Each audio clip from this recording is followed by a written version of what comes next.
देखिए आज से स्टार्ट करते हैं आर्किमिडीज प्रिंसिपल। आर्किमिडीज प्रिंसिपल शायद क्लास 9th में शायद आपने सुना होगा कि जब कोई अब किसी ऑब्जेक्ट को लिक्विड पे डालते हैं तो लिक्विड उस ऑब्जेक्ट पे एक फोर्स लगाता है जिसको हम लोग अपथ्रस्ट कहते हैं, और ऑब्जेक्ट पर एक फोर्स डाउनवर्ड लगता है जिसको हम थ्रस्ट कहते हैं। उसी अपथ्रस्ट को आपने बियॉन्ड फोर्स के नाम से भी पढ़ा होगा। अब force which exerted by liquid on object, एक ऐसा फोर्स जो लिक्विड ऑब्जेक्ट पर लगाता है उसी को बेटा हम बियॉन्ड फोर्स भी कहते हैं। उस फिनोमिना को हम शायद बियॉन्सी कहते हैं। तो सपोज दैट हम मान लेते हैं कि आपके पास एक कंटेनर है, उस कंटेनर में बेटा लिक्विड फिल है।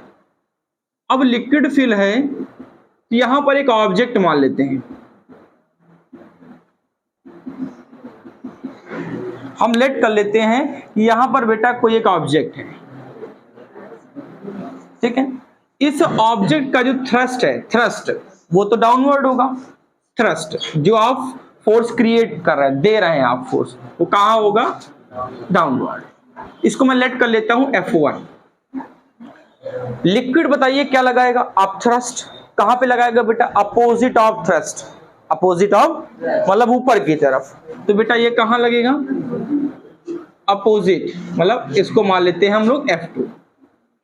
बेटा इसका वेट कहां होगा? ऑब्जेक्ट का वेट भी तो डाउनवर्ड होगा, वेट भी कहां होगा? डाउनवर्ड होगा।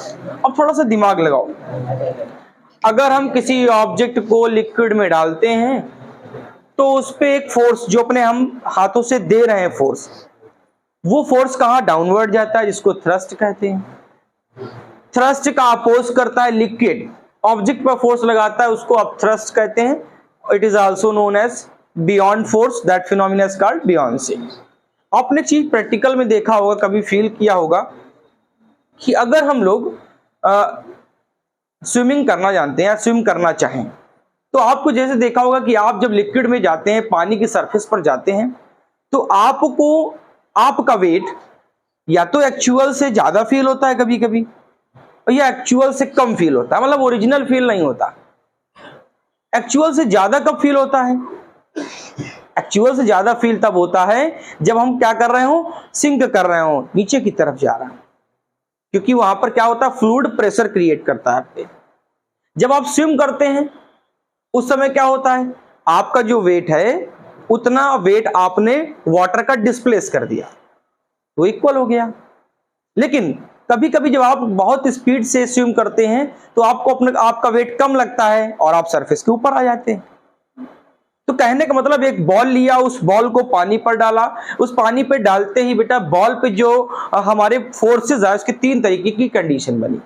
फर्स्ट आपने ये देखा कि जब मैंने उसको बॉल को डाला तो बॉल को वेट में चेंज फील हो रहा था। अब वेट में चेंज क्या फील हो रहा था? उसका तो वेट कुछ और था, लिक्विड ने अपोज कर दिया। अगर लिक्विड ने अपोज किया तो आप में और लिक्विड के अपोज करने में कुछ तो डिफरेंस आया होगा, उसी को कहते हैं अपैरेंट वेट, उसी को बोलते हैं अपैरेंट। मतलब हम 10 kg के थे, हम 10 kg के होने के बाद जब सरफेस पर गए तो हम 8 kg के फील हुए। इसका मतलब है हमारा अपैरेंट वेट 2 kg लिक्विड ले गया, लिक्विड की सरफेस पर चला गया। हम 10 kg के पे थे, हम सिंक कर गए, नीचे की तरफ बैठने लगे तो हमको 12 kg 14 kg फील हुआ। इसका मतलब हमको ज्यादा फील हो रहा है, मतलब एक्चुअल वेट हमको फील नहीं हो रहा है। तो आर्किमिडीज प्रिंसिपल में एक ही बात कहते हैं कि जितना भी अपथ्रस्ट होगा, अपथ्रस्ट वो इक्वल होना चाहिए weight of liquid displaced, weight of liquid displaced. Liquid जितना वाटर डिस्प्लेस कर दे वो इक्वल होना चाहिए किसके? अपथ्रस्ट के। किसके इक्वल होना चाहिए? अपथ्रस्ट के। तो हम सिंपल सी लैंग्वेज में लिख सकते हैं बेटा, अपथ्रस्ट इक्वल वेट या liquid displaced by object. Object ने क्या किया? जितना लिक्विड डिस्प्लेस किया वो किसके इक्वल होना चाहिए? अपथ्रस्ट के इक्वल होना चाहिए। फिर सुनना, मैंने इस मार्कर को पानी के सरफेस पे डाला, लिक्विड ने इस पे फोर्स लगाया ऊपर की तरफ, अपथ्रस्ट। तो बताओ लिक्विड तभी तो फोर्स लगाएगा जब ये अपने वेट के बराबर लिक्विड क्या कर देगा, डिस्प्लेस कर देगा, तभी तो ये स्विम करेगा। हम कब स्विम करेंगे, जब हम वाटर जितना हम में अब थ्रस्ट लगाए उतने वेट का हम लिक्विड डिस्प्लेस कर दें, तो हम इजीली क्या करेंगे, स्विम करेंगे। स्विम करने के रूल बात समझ में आई। जैसे आपने देखा है जो हमारे पास शिप होते हैं, अब वो शिप का साइज तो बहुत बड़ा होता है बेटा, लेकिन आपने एक चीज नहीं देखी, शिप स्टील का बना और steel more dense in comparison to water 8 times. Water की डेंसिटी 1000 kg पर मीटर क्यूब और स्टील की होती है 8000, मतलब 8 टाइम्स ज्यादा डेंस है। वो अभी आपने कहा कि अगर हम ज्यादा डेंस हैं तो हम सिंक करेंगे, अगर हम कम डेंस हैं वाटर के कंपैरिजन में तो हम फ्लोट करेंगे। लेकिन शिप क्यों नहीं डूबा, 8000 kg पर मीटर क्यूब इसकी डेंसिटी है, इसके बाद भी वो नहीं डूबता है, क्योंकि जहां पर शिप का स्ट्रक्चर बना होता है उसके बीच वाले पार्ट को कैविटी कहते हैं। कैविटी का मीन्स होता है खाली स्थान, और वो खाली जगह कैसा बना होता है, अगर आपने कभी गौर से देखा होगा तो उसकी सरफेस कॉनकेव वाली बनी होती है, कुछ इस शेप में, कॉन्वेक्स नहीं बनी होती है। आपने कभी फील करिएगा उसके शिप को, जब स्ट्रक्चर को देखिएगा तो सरफेस की तरफ देखिएगा तो स्ट्रक्चर कुछ इस तरीके से होता है, और ये ऐसे स्ट्रक्चर को कॉनकेव कहते हैं। अब कॉनकेव सरफेस क्यों बना, बीच में क्या है, खाली है, वैक्यूम है, और वैक्यूम क्या करता है, प्रेशर क्रिएट करता है सरफेस पे नीचे की तरफ, तो वो अपने वेट से ज्यादा वाटर डिस्प्लेस कर देता है, अपने वेट से ज्यादा, तो वो सरफेस पर आकर क्या करता रहता है, फ्लोट करता रहता है, जबकि उसकी डेंसिटी वाटर की डेंसिटी से ज्यादा है, but weight displaced by the ship is greater than, किससे ग्रेटर है, हमारे ऑब्जेक्ट से ग्रेटर है। जितना ऑब्जेक्ट का वेट है उससे ज्यादा वो शिप क्या कर रहा है, वाटर रिमूव कर रहा है, तो वो कहां आ जाएगा, सरफेस पर आ जाता है। ऐसे ही आपने देखा होगा कि जो छोटी सी नीडल होती है, नीडल जो होती है वो तुरंत पानी में बैठ जाती है, ऐसा क्यों, क्योंकि पहली चीज तो उसकी डेंसिटी ज्यादा है, बिल्कुल सही है, स्टील की बनी, जिस चीज की बनी उसकी डेंसिटी वाटर से ज्यादा है, बट वो क्या करती है, जितना उसका वेट है उतना लिक्विड वो डिस्प्लेस कर नहीं पाती। अगर वो उतना लिक्विड डिस्प्लेस कर ले तो इजीली स्विम कर सकती थी। तो कहने का मतलब है इस ऑब्जेक्ट पर जितना आप थ्रस्ट लगे, अब थ्रस्ट वो इक्वल होना चाहिए liquid displaced by the object, उतना वेट लिक्विड का डिस्प्लेस होना चाहिए, किसके द्वारा, ऑब्जेक्ट के द्वारा, तभी आर्किमिडीज प्रिंसिपल वर्क करता है। तो बताओ हमको अपैरेंट कितना फील हो रहा था, तो लेट हम मान लेते हैं ऑब्जेक्ट है, और ऑब्जेक्ट की डेंसिटी को बेटा हम लेट कर लेते हैं थोड़ी देर के लिए सिग्मा, ऑब्जेक्ट की डेंसिटी को मान लेते हैं सिग्मा, और बेटा लिक्विड जो है उसकी डेंसिटी को मान लेता हूं रो, उसकी डेंसिटी को क्या मान लेता हूं, रो मान लेता हूं। तो जरा सोचो कि डब्ल्यू अपैरेंट कितना फील हो रहा, क्या बेटा, एक्चुअल वेट, जितना उसका एक्चुअल वेट था, जितना उसका एक्चुअल वेट था, माइनस कौन बेटा, वेट डिस्प्लेस्ड ऑफ लिक्विड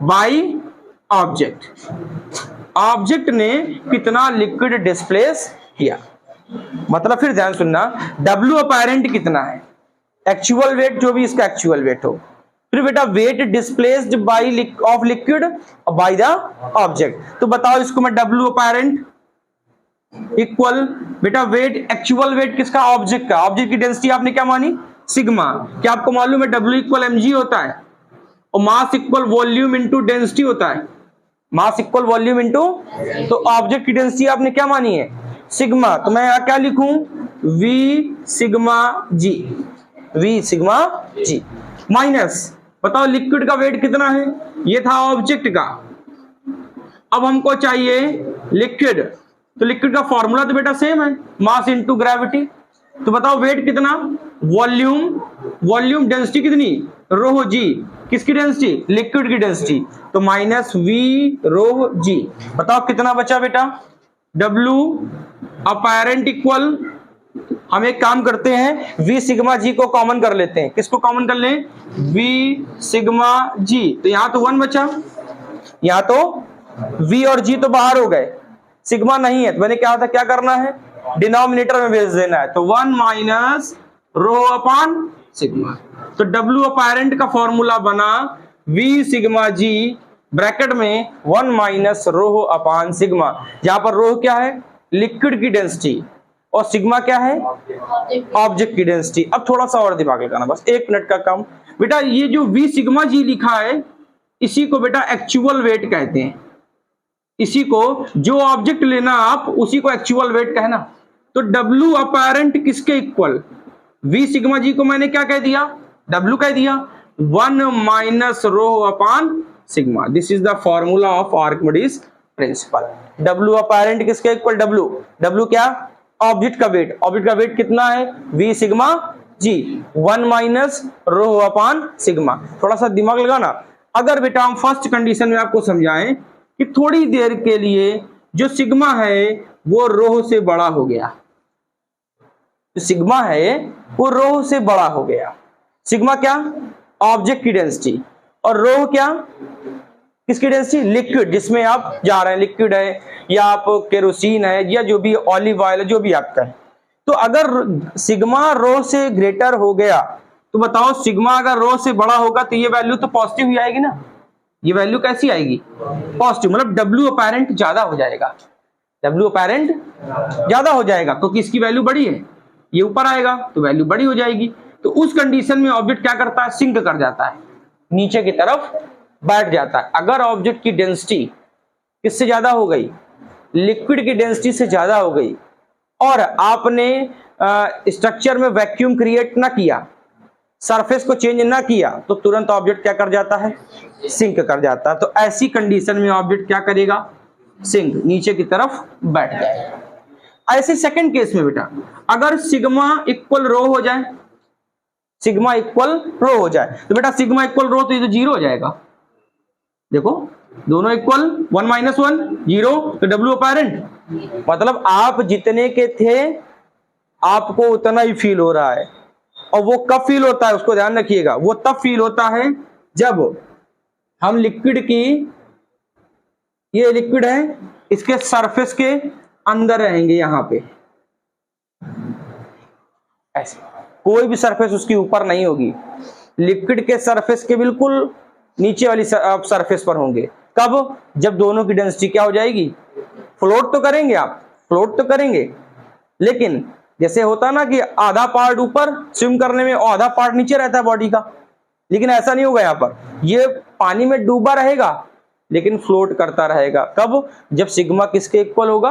रो के। अब थर्ड कंडीशन बेटा, मान लो कि यहाँ पर सिग्मा रो से छोटा है, जो ऑब्जेक्ट की डेंसिटी है बेटा वो छोटी है, लिक्विड की डेंसिटी बड़ी है, तो भैया आप खुद ब खुद ऊपर आ जाएंगे। अगर देखो सिग्मा छोटा है, रो बड़ा है, सिग्मा छोटा होगा तो ये वैल्यू कैसी आएगी? नेगेटिव आएगी। नेगेटिव का मतलब क्या हुआ कि आपका वेट कम है, कम फील हो रहा है आपको, और कम फील होगा तो आप कहां आ जाओगे? ऊपर आ जाओगे। ऊपर आ जाओगे तो क्या करोगे? सरफेस पर आकर फ्लोट पर करोगे। अब सरफेस पर जब आ जाओगे तो आधा पार्ट अंदर और आधा पार्ट बाहर। इसका मतलब है हमारी डेंसिटी लिक्विड की डेंसिटी से कम होनी चाहिए, तब हम क्या कर पाएंगे? फ्लोट कर पाएंगे। According to Archimedes principle, weight displaced by the object which is equal to the weight of object। अगर ऑब्जेक्ट का वेट जितना है उसने उतना लिक्विड डिस्प्लेस ना किया तो वो स्विम नहीं कर सकता, वो फ्लोट नहीं कर सकता। इसीलिए इसको लिख दिया गया upthrust equal liquid displace bye the object. जो अपथ्रस्ट है ऊपर का फोर्स वो किसके इक्वल होने चाहिए? Liquid displaced by the object. जैसे हम वाटर सरफेस पे अंदर जाएं तो लिक्विड हमारा क्या करता है? मोशन का अपोज करता है, मोशन का अपोज करता है। जो हम अपोज कर रहा है लिक्विड, अगर मैं उतना ही वाटर हटा दूं, उतना ही वाटर हटा दूं तो मैं इजीली स्विम करूंगा। भाई आप स्विम करते समय दोनों हाथों को जब आगे करके ऐसे करते हैं तो वाटर ही तो हटाते हैं, झाड़ू पोछा नहीं लगाते हैं। इसका मतलब क्या है कि जितना अपथ्रस्ट कौन लगा रहा है? लिक्विड। किस पे लगा रहा है? ऑब्जेक्ट पर। तो उतना ही मैं लिक्विड रिप्लेस कर दूं, डिस्प्लेस कर दूं, हटा देता हूं, तो मैं इजीली क्या करूंगा? फ्लोट करूंगा। और यही आर्किमिडीज प्रिंसिपल है। W apparent equal V sigma G. V sigma G किसका वेट है? किसका? Object. 1 minus rho upon sigma. Rho किसकी डेंसिटी? लिक्विड की। सिग्मा किसकी डेंसिटी? अगर बेटा ध्यान रखना सिग्मा रो से बड़ा है तो सिंक करेगा, और सिग्मा इक्वल रो है तो सरफेस के नीचे ही रहेगा लेकिन फ्लोट करेगा। और अगर सिग्मा लेस देन रो है तो ऑब्जेक्ट सरफेस के ऊपर आ जाएगा और क्या करेगा? फ्लोट करेगा। बोलो इतनी बात ठीक है? फ्लोट। अब देखिए इसका एग्जांपल एक कर लेते हैं बेटा। कह रहा है कि the tip of iceberg, the tip of iceberg, जैसे आपने देखा होगा ना कि जब हम समुद्र के एरिया में चलते हैं तो बहुत सारे बेटा जो बर्फ की चट्टानें होती हैं उन्हीं को टिप ऑफ आइसबर्ग कहते हैं। तो आपने देखा होगा कि उनकी हाइट देखने वाले को कम फील होती है लेकिन वो सरफेस में अंदर की तरफ बहुत ज्यादा होता है, जिसका एग्जांपल आप देखे होंगे ना, टाइटैनिक जहाज डूब गया था, है ना? हाँ अभी बचाने जाएंगे, परेशान ना हो।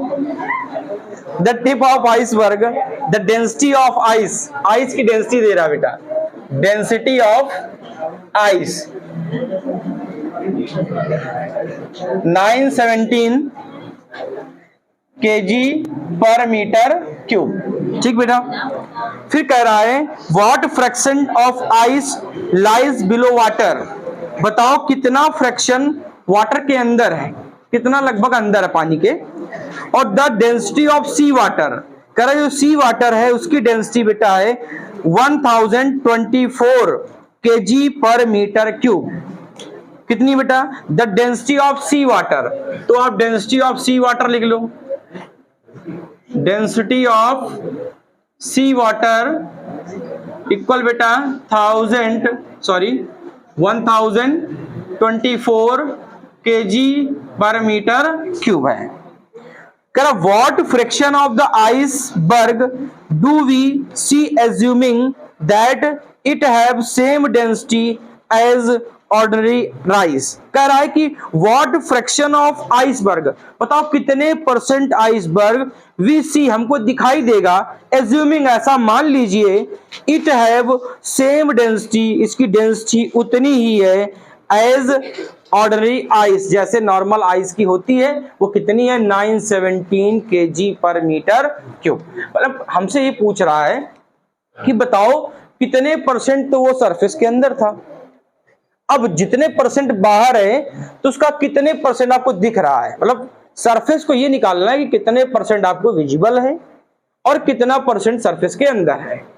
तो जरा एक चीज बताओ, अगर हम आर्किमिडीज के प्रिंसिपल से चले तो अकॉर्डिंग टू आर्किमिडीज प्रिंसिपल जो कहता है कि जितना अपथ्रस्ट होगा उतना ही लिक्विड डिस्प्लेस करना चाहिए ऑब्जेक्ट को।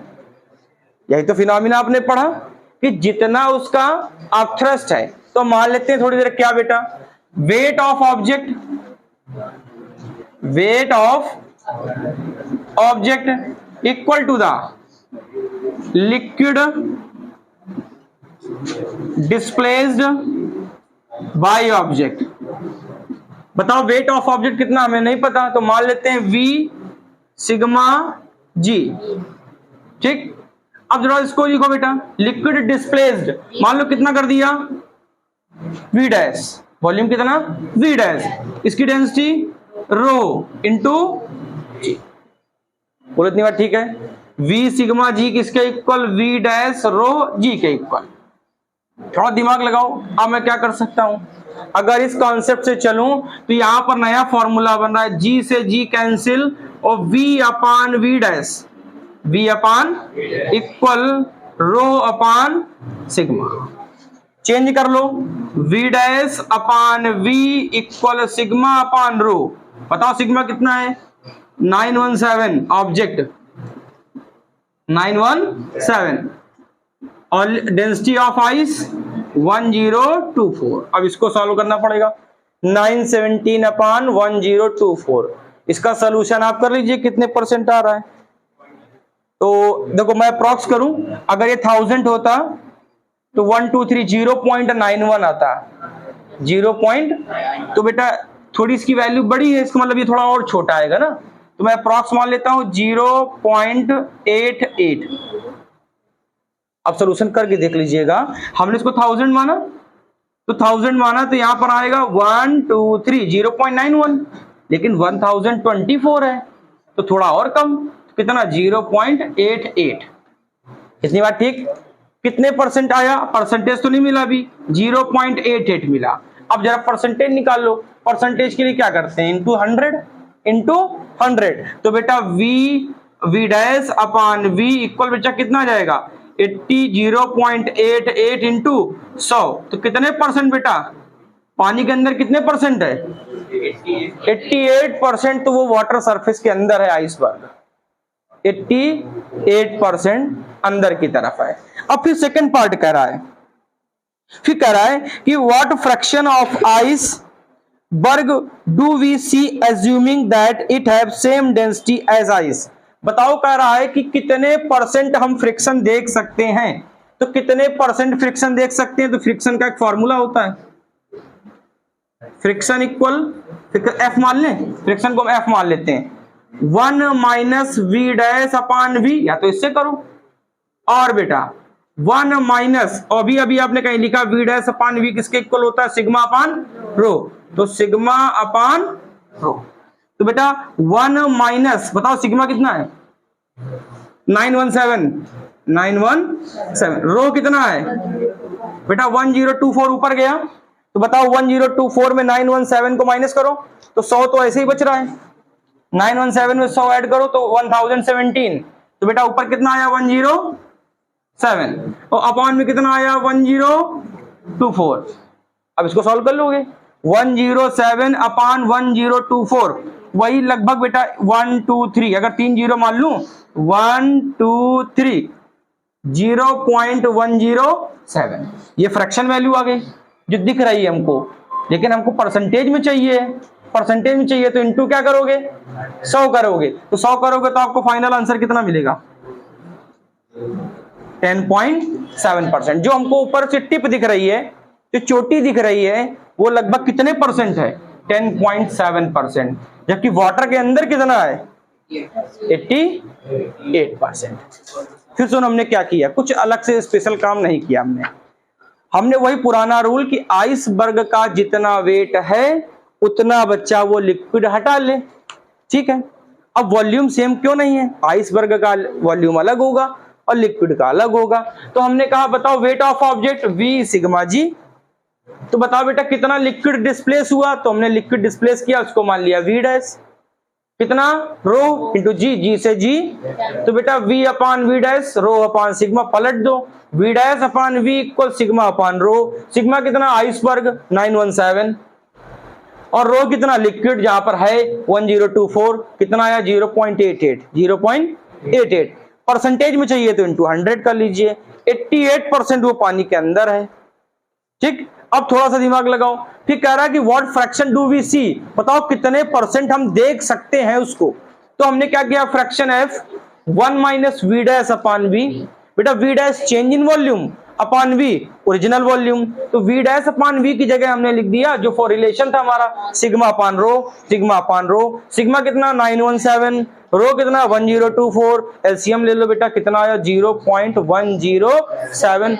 ये फ्रिक्शन वैल्यू है, और परसेंटेज में चाहिए तो इंटू 100। तो हमको 10.7% आइसबर्ग दिख रहा है, बाकी सब सरफेस के अंदर। ये बात ठीक है? नोट कर लें।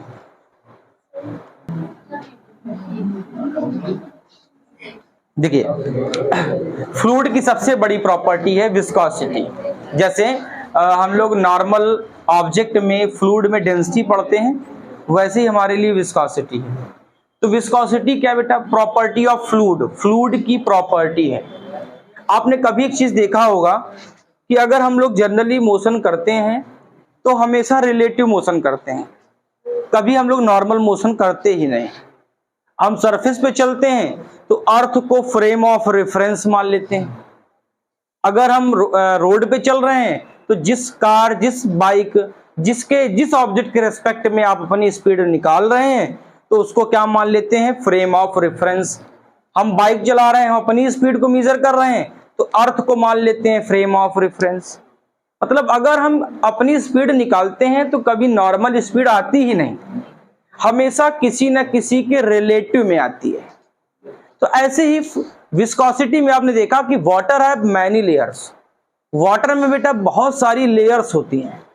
आपने जब टैप ओपन किया तो वाटर स्ट्रीम लाइन गिरता है, फ्लो में गिरता है।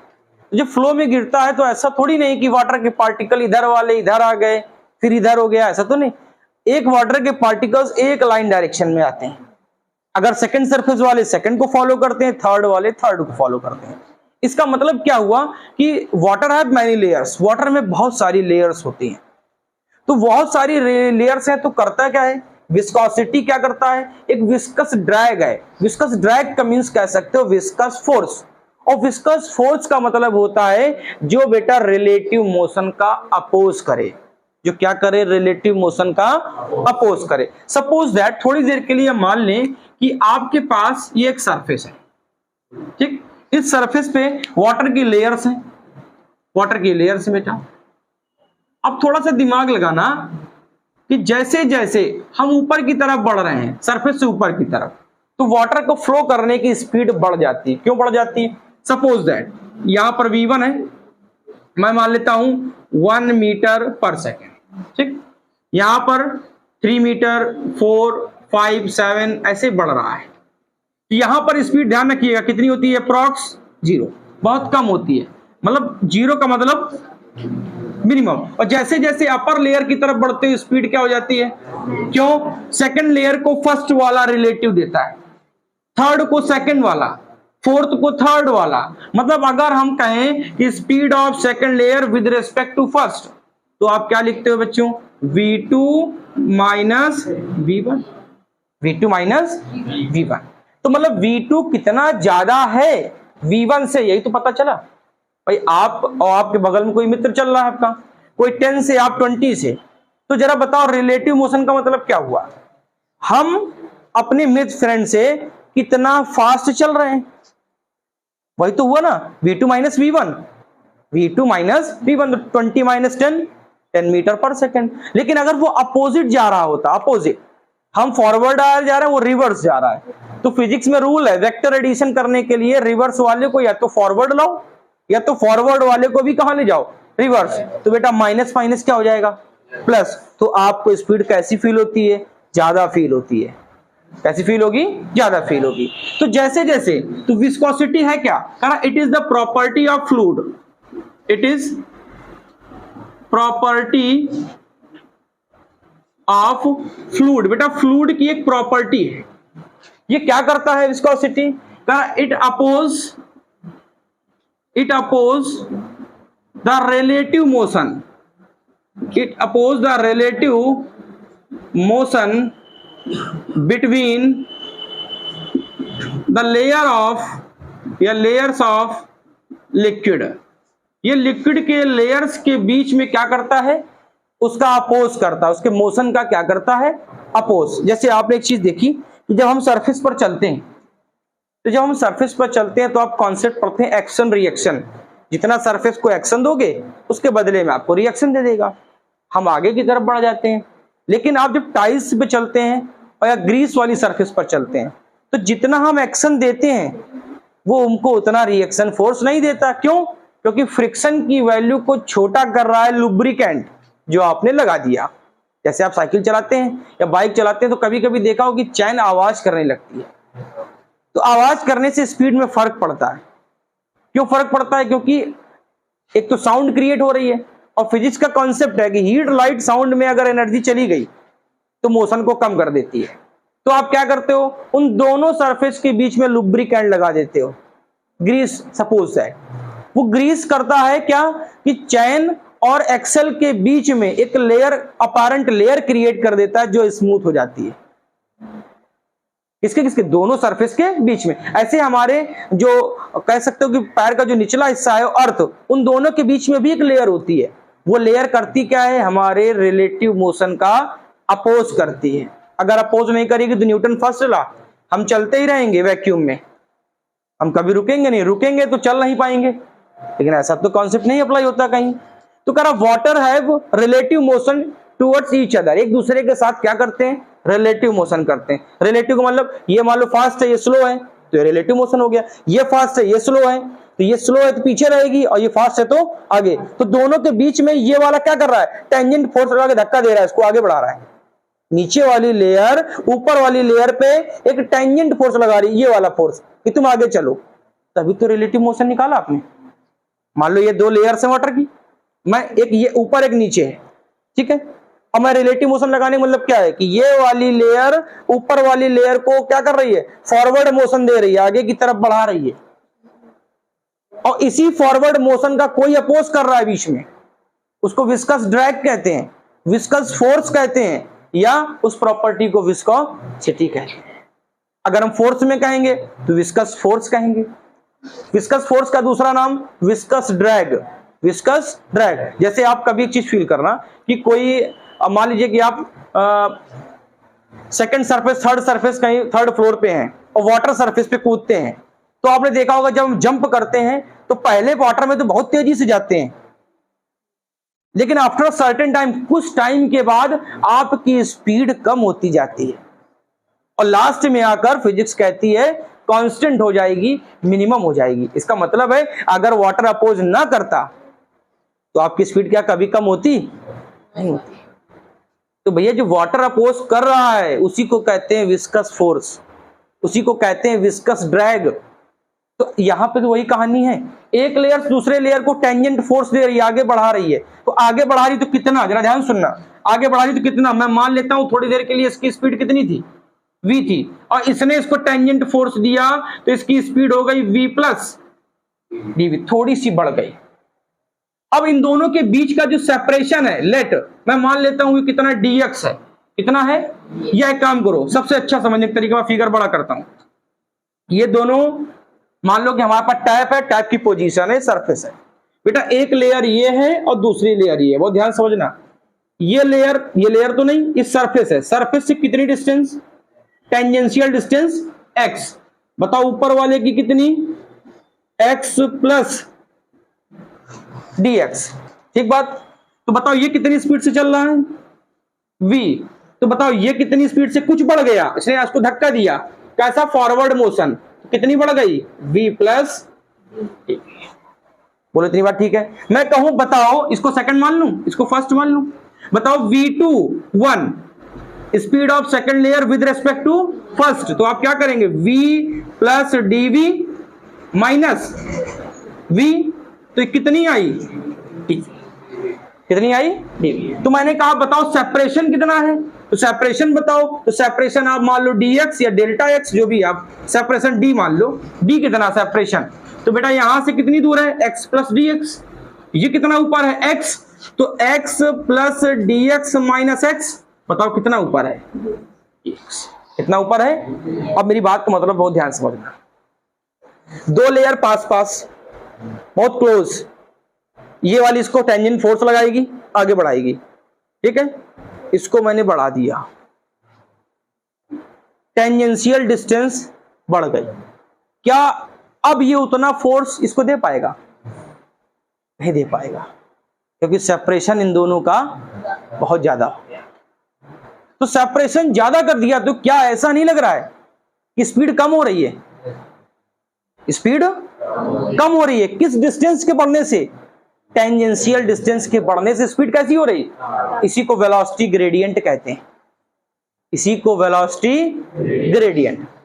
फिर मेरी बात को समझना, आपके पास एक बॉक्स है, एक बॉक्स, उसको आप एक सरफेस को हिट दो, तुरंत दूसरे वाले में पहुंच जाएगी, क्योंकि बहुत क्लोज है दूसरा। उस बॉक्स का जो लेंथ है हम 2 मीटर कर दें, अब हीट फर्स्ट वाले को देगो तो सेकंड वाले में जाने में बहुत समय लेगा, क्योंकि बीच का सेपरेशन बढ़ गया। अब इस बात को ध्यान समझना, वाटर की लेयर बहुत क्लोज है एक दूसरे के, जो टेंजेंशियल डिस्टेंस है बहुत छोटी है बेटा, तो ये इजीली इसको धक्का दे देगा, आगे बढ़ा देगा, लेकिन इन दोनों को हमने दूर कर दिया, तो क्या अब ये इतना मोशन दे पाएंगे, नहीं दे पाएंगे। और इसी टॉपिक को कहते हैं वेलोसिटी ग्रेडियंट। क्या बोलते हैं, वेलोसिटी ग्रेडियंट। तो आपके पास दो चीजें मिली, बढ़ी हुई स्पीड कितनी, dv, और बीच की डिस्टेंस dx। इसी बेटा dv अपान dx को बच्चों हम कहते हैं वेलोसिटी ग्रेडियंट। क्या बोलते हैं बच्चों, वेलोसिटी ग्रेडियंट। बोलो इतनी बात ठीक है।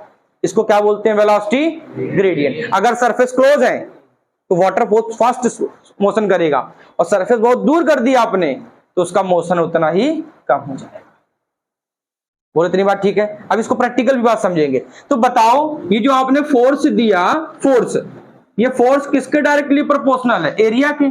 भाई जितना सरफेस बढ़ाते जाओगे, जितना एरिया बढ़ जाएगा, उतना ज्यादा फोर्स लगाना पड़ेगा। तो F प्रोपोर्शनल A। फिर बेटा F प्रोपोर्शनल किसके? dv upon dx।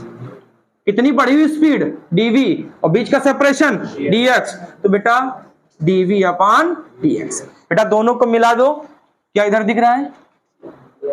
F proportional A dv upon dx, तो F equal constant eta A dv upon dx। इसी ईटा को बेटा, इसी ईटा को हम लोग बोलते हैं कोफिशिएंट ऑफ विस्कोसिटी। क्या बोलते हैं बच्चों?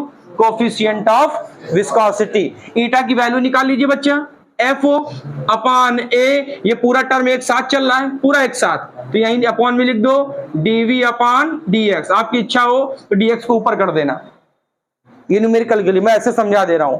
बताइए ईटा की जो यूनिट होती है बच्चा, यूनिट, तो सॉल्व करके देख लो। पहले डायमेंशन निकाल लो, डायमेंशन, फोर्स की डायमेंशन बताइए, MLT-2। बेटा एरिया की L2, बच्चों dv अपॉन dx की, ये होता है dv स्पीड LT-1, और x की होती मीटर L, तो L से L कैंसिल, तो क्या बची? T-1। क्या बची बेटा? T-1। तो बताओ, एक L से एक L कैंसिल, एक L बचा अपॉन में, उसको ऊपर ले जाओ, तो ML-1, T-1 ऊपर गया, T+1, तो इससे एक कम हो गया, ML-1 T-1। क्या मैं लिख सकता हूं? kg upon L, metre upon T into, क्या यूनिट होती है? kg पर मीटर इंटू सेकेंड। इसकी CGS यूनिट होती है जो बहुत ही पॉपुलर है, पॉइज। इसकी CGS यूनिट होती है पॉइज। और बेटा 1 पॉइज जो होता है वो बच्चा 1/10 होता है। किसका? MKS का कितना होता है? 1/10। तो क्या लिखोगे? kg upon metre into second. एक पॉइज किसके equal? 1/10 kg upon metre into second. क्या एक चीज आपको दिमाग में आई? जब मैंने dv अपॉन dx लिखा तो इसकी यूनिट T इनवर्स बन रही है, और शायद T इनवर्स को फ्रीक्वेंसी कहते हैं। तो क्या ऐसा नहीं लग रहा है कि वाटर की फ्रीक्वेंसी बता रहा है? अरे भाई वाटर के लेयर्स को दूर कर दो तो वाटर को मोशन करने वाली जो फ्रीक्वेंसी वो कम हो जाती है। जितना तुम क्लोज रखोगे उतनी उसमें फ्रीक्वेंसी ज्यादा होती है। वाटर के भैया लेयर्स पास रखना, बहुत फोर्स लगाएगी दूसरे पर। इन दोनों के दूर कर दोगे तो जैसे मेला में हो, बगल बगल खड़े हो, धक्का मार मार के आगे पहुंच जाते हो, और उन्हीं दोनों को दूर कर दो, कोई भी मोशन नहीं होगा। इतनी बात ठीक है? पापा के हाथ में जूता हो, अच्छा कांटेक्ट करता है ना तुमसे, है ना, और जब ना हो तो कहाँ काम चलता है। तो उसको मेंटेन रखो, इसलिए इसको समझो। तो भैया क्या? It is the property of fluid, it oppose the relative motion between the layers of liquid. बेटा वैसे अगर कोई कहे फोर्स बताओ, ये तो प्रॉपर्टी आपने बताई, तो फोर्स को कहते हैं विस्कस फोर्स, और विस्कस फोर्स का दूसरा नाम विस्कस ड्रैग। विस्कस, थोड़ा इस बात को समझाने के लिए मैं 1 मिनट और, मैं ये नहीं कह सकता क्या कि ये जस्ट लाइक अ डेंसिटी हम बता रहे हैं, जो जितना ज्यादा डेंस है उसकी कोफिशिएंट ऑफ विस्कोसिटी उतना ही ज्यादा होती है। बात को ध्यान सुनिएगा बच्चा, क्या आपको ऐसा नहीं लगता जिसकी कोफिशिएंट ऑफ विस्कोसिटी ज्यादा होगी बच्चा उसकी स्पीड कम हो जाएगी? क्योंकि अपॉन में dv लिखा है, उसकी स्पीड क्या हो जाएगी? कम। और सबसे लीस्ट डेंस होता है कौन? वो एग्जांपल दे दे। सबसे लीस्ट डेंस कौन होता है? एयर। 1.29 सबसे कम डेंस है एयर, इसीलिए हम इजीली कहां चलते हैं? एयर। वाटर एयर से ज्यादा डेंस है, इसीलिए हमारी वाटर में स्पीड कम हो जाती है। केरोसिन वो वाटर से ज्यादा डेंस है, वहां पर हमारी स्पीड और कम हो जाती है। अब ऐसे ही बहुत डेंस में आ जाओ, इसे कहते हैं बहुत डेंस मास, जिसे कोल तार से डामर कहते हैं आप लोग, उसकी डेंसिटी सबसे हाई होती है, तो वहां पर आप इजिली मोशन नहीं। तो भैया जो जितना कम डेंस होगा उसमें मोशन उतना ही इजिली होता है। बोलो इतनी बात ठीक है? कंफर्म मेरी बात? विस्कोसिटी क्या है? फ्लूइड की प्रॉपर्टी है। It oppose the relative motion between the layers of liquid. बेटा फोर्स किसके डायरेक्टली प्रोपोर्शनल? एरिया के। फोर्स किसके डायरेक्टली प्रोपोर्शनल? Velocity gradient. बेटा कौन सी डिस्टेंस ली? Tangential distance. कौन सी डिस्टेंस? टेंजेंशियल। लिक्विड लेयर जितनी क्लोज होंगी उतना बच्चा स्पीड ज्यादा होगी, इसीलिए v है इसकी v प्लस डी वी है। तो how much increases? v plus D V minus V, बेटा dv। इतनी बात ठीक है? वाटर के लेयर्स को बहुत दूर कर दोगे, टेंजेंशियल डिस्टेंस बेटा बहुत बढ़ जाएगी और स्पीड छोटी हो जाएगी, तो बताओ इसकी वैल्यू भी तो बहुत कम हो जाएगी। dv छोटा, dx बहुत बड़ा। तो ये तो फिजिक्स के रूल से नेग्लिजिबल हो गया। कोई चीज जब बहुत बड़ी होती है, बहुत छोटी होती है, उसको क्या कर देते हैं?